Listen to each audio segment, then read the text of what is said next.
नमस्कार। तुलजाभवानी माध्यमिक विद्यालय संत ज्ञानेश्वर नगर लातूर स्कूल में चल रहे वीडियो क्लासेस में आप सभी का स्वागत। हम आज कक्षा 9वीं का 5वां पाठ देखेंगे। इससे पहले हम इस पाठ के बारे में थोड़ी सी जानकारी ली है।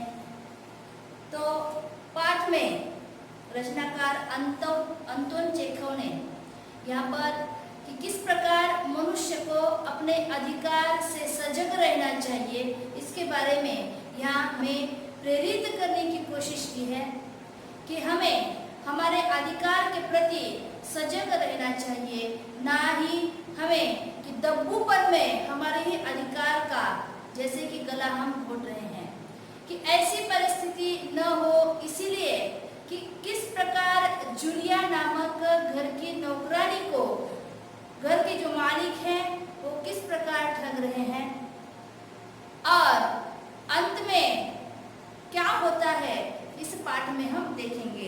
हम कहाँ तक आए थे कि जब जूलिया की तनख्वाह देने का समय आ गया है। जूलिया का 1 महीना पूरा हुआ है काम करते हुए, अब समय है उसकी तनख्वाह देने का। तो जूलिया की तनख्वाह जैसे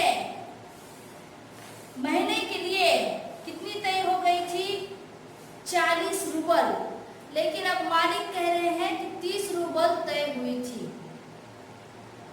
इसके बाद जूलिया का कहना है कि उसने छुट्टियां जो है कम ली है और मालिक गृहस्वामी का कहना है कि जूलिया ने छुट्टियां ज्यादा ली हैं।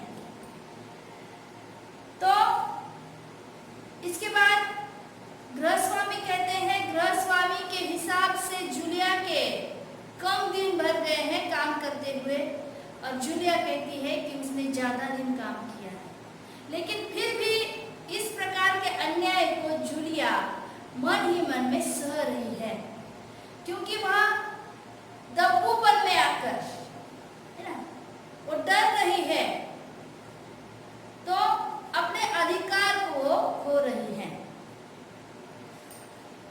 यहाँ पर देखो कि गृहस्वामी कहते हैं, अरे भाई मैं क्या गलत कह रहा हूँ? हाँ, तो 9 इतवार और 3 छुट्टियां यानी 12 दिन तुमने काम नहीं किया, यानी तुम्हारे 12 रूबल कट गए।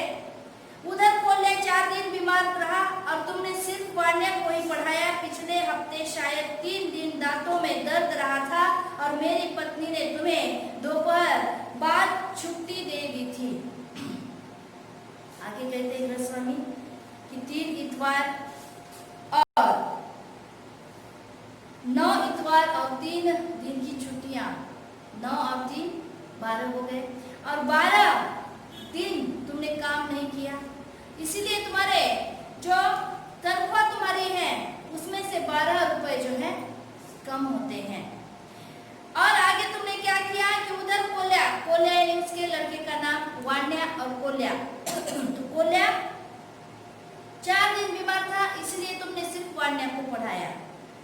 और दांतों में दर्द रहा था, इसी का लिए तुमने छुट्टियां दी थी या मेरी पत्नी ने तुम्हें दोपहर के बाद घर जाने दिया था। तो 12 और 7 19 हो गए। 4 दिन कोल्या बीमार था और पत्नी ने तुम्हें दोपहर के बाद जो छुट्टी दी थी, उन छुट्टियों को गिनकर हो गए 19। जैसे कि 19 नागे, हाँ भाई घटाओ 60 में से 19 नागे, नागा जिसका अर्थ जिस दिन कोई काम नहीं किया उसे नागा कहते हैं। तो हाँ भाई 19 दिन नागे हो गए, तो घटाओ तुम्हारे 60 में से 19। ये 60 कैसे किसके, जैसे कि 30 रूबल 1 महीने के तय हो गए थे और जूलिया को काम करते हुए पूरे 2 महीने हो गए थे। किसके हिसाब से? गृहस्वामी के हिसाब से। लेकिन जूलिया का कहना है कि 2 महीने 5 दिन हुए थे। अरे समझ में? तो 30 और 30, वैसे तो 30 रूबल उसकी तनख्वाह तय नहीं हुई थी, 40 रूबल हुई थी। गृहस्वामी कह रहे कि 30 रूबल हुई थी। गृहस्वामी यहाँ पर झूठ बोल रहे हैं, सरासर झूठ बोल रहे हैं, जूलिया को ठग लग रहे हैं, ये हमें स्पष्ट दिखाई देता है। लेकिन फिर भी जूलिया अपने अन्याय को सह रही है, यह उसकी बुराई है। आ रहा है समझ में? तो वैसे तो उसके 40 रूबल से 2 महीने के कितने होने थे? 80 रूबल होने थे। लेकिन गृहस्वामी कह रहे कि 30 रूबल। ठीक है, तो 30 रूबल से होते हैं 2 महीने के 60 रूबल, और उसमें से 19 दिन उसके कम किए गए हैं। तो हर घटाओ, यहाँ पर जूलिया से कह रहे कि घटाओ भाई, 60 में से 19 घटाओ, कितने रहते हैं? 41। कितने रहते हैं? 41 रूबल। ठीक है ना? हिसाब खुद ही करते हैं गृहस्वामी, और जूलिया से कहते हैं तो 60 में से 19 हमने घटाए तो रहते हैं बाकी 41। जूलिया रुआसी हो जाती है और रोते हुए स्वर में कहती है, और जूलिया अब रुआसी होती है, उसे रोना आता है, और रोते हुए स्वर में वह कहती है कि जी हाँ। यहाँ पर जूलिया का जी हाँ कहना ये क्या है? कि वह अन्याय को सह रही है। गृहस्वामी कहते हैं, फिर डायरी के पन्ने पलटते हुए उलटते हुए कहते हैं कि हाँ, याद आया, 1 जनवरी को तुमने चाय की एक प्लेट और प्याली तोड़ी थी। अब देखो, अभी भी उसका पैसा घटाना शुरू है। और फिर से गृहस्वामी क्या करते हैं? डायरी के पन्ने पलटते हुए देखते कि हाँ, याद आया। क्या याद आया? कि 1 जनवरी को तुमने क्या किया था? चाय की एक प्लेट और प्याली तोड़ी थी। प्याली बहुत कीमती थी, मगर मेरे भाग्य में तो हमेशा नुकसान उठाना ही है, बदा है। और मेरे जैसे कि मैंने जिसका भला करना चाहा, उसने मुझे नुकसान पहुंचाने में कोई कसर नहीं छोड़ी। गृहस्वामी का कहना क्या है? कि तुमने 1 जनवरी को एक चाय की प्याली और एक चाय की प्लेट और प्याला तोड़ा था। वो तो बहुत कीमती थी, लेकिन छोड़ो, खैर मेरे नसीब में तो नुकसान ही उठाना है।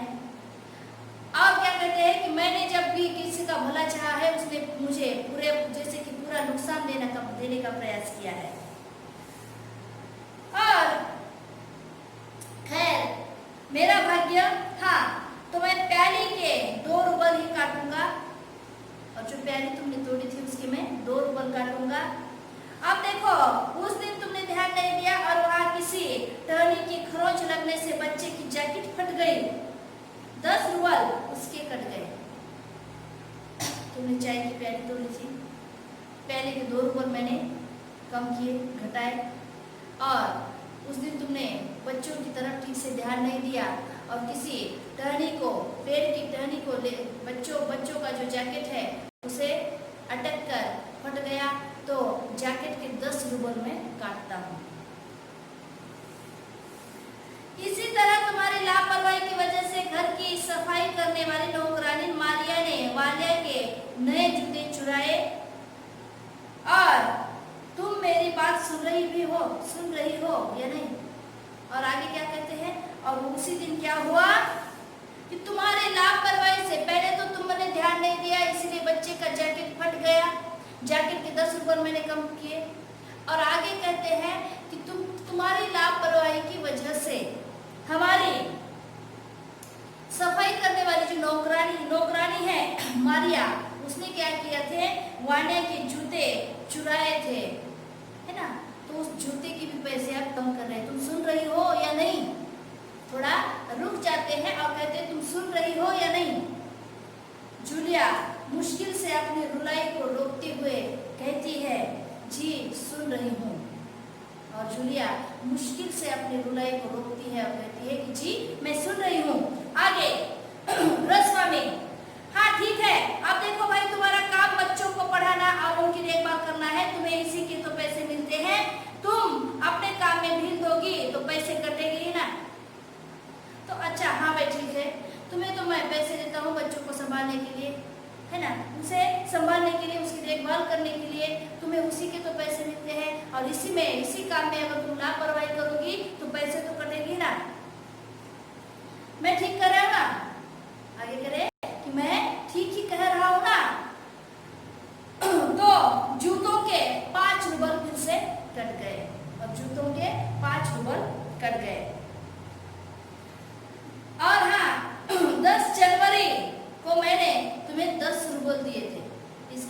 5 रूबल कट गए। और एक बात ध्यान आई कि मैंने तुम्हें 10 जनवरी को क्या किया था, 10 रूबल मैंने तुम्हें दिए थे। लगभग रोते हुए, अब जूलिया का रोना जो है रुकता नहीं है, और लगभग अब जूलिया रोते हुए कहती है, क्या कहती है कि जी नहीं, आपने तो मुझे कुछ नहीं दिया, ऐसा कहती है और आगे रोने लगती है। सरासर झूठ बोल रहे गृहस्वामी, यहाँ पर झूठ पर झूठ बोलते जा रहे हैं। जूलिया सुन रही है और अंतिम में तो जैसे कि कहते हैं कि इतने रूबल कट गए, उतने रूबल कट गए, और अंत में कहते हैं कि 10 जनवरी को मैंने तुम्हें 10 रूबल दिए थे, दिया तो कुछ भी नहीं था, है ना। जूलिया को कुछ भी दिया गया नहीं था। और अब जूलिया अपने आंसुओं को रोकती नहीं है, वो सर जैसे कि रोते रोते कहती है कि जी नहीं साहब, मालिक आपने मुझे कुछ नहीं दिया। गृहस्वामी, अरे मैं क्या झूठ बोल रहा हूँ, मैं डायरी में हर चीज नोट करके लेता हूँ, तुम्हें यकीन नहीं है तो दिखाओ डायरी। अरे तुम्हें यकीन नहीं है, जैसे कि मैं झूठ बोल रहा हूँ, तुम्हें यकीन नहीं है तो देखो, मैं की डायरी में हर एक चीज नोट करके रखता हूँ, मैं तुम्हें डायरी दिखाऊं। आगे यूं पढ़ने, जैसे कि डायरी के पन्ने उलटते हुए पलटते हुए कहते हैं, जूलिया आंसू पोंछती है, और जूलिया रोते रोते आंसू पोंछती है, आप कह रहे हो तो आपने दिए ही होंगे। अब जूलिया रोते हुए कहती है कि आप कह रहे हो तो आपने पैसे दिए होंगे। तो आगे गृहस्वामी कहते हैं कड़क स्वर में, कड़े स्वर में, दिए होंगे नहीं, दिए हैं, पैसे दिए होंगे नहीं, मैंने दिए हैं, ठीक है। घटाओ 27 41 में से, घटाओ 27 अब 41 में से, बच गए कितने, बच गए 14। क्यों, हिसाब ठीक है ना। अब 41 में 27 घटाए तो बचे 14, हिसाब ठीक है ना। जूलिया आंसू पीती हुई कांपती आवाज में कहती है, मुझे अभी तक एक ही बार कुछ पैसे मिले थे और वो मुझे मालकिन ने दिए थे, सिर्फ 3 रूबल ज्यादा है। और जूलिया रोते हुए स्वर में कहती है कि अब तक मुझे पैसे, एक भी पैसा नहीं मिला, एक भी रूबल नहीं मिला, एक ही बार मैंने मुझे मालकिन ने दिए थे, लेकिन वो भी कितने रूबल, सिर्फ 3 रूबल दिए थे। आगे गृहस्वामी क्या कहते हैं कि इसी प्रकार जूलिया को ठग लिया जाता है, और इसी प्रकार जूलिया अपने अधिकार को खो बैठती है, अपने ऊपर होते हुए अन्याय को सह लेती है। क्या करती है जूलिया, और आगे क्या कहते हैं गृहस्वामी, अंत में क्या होता है या क्या होगा, हम अगली कक्षा में देखेंगे। आज यहीं पर हम रुक जाते हैं।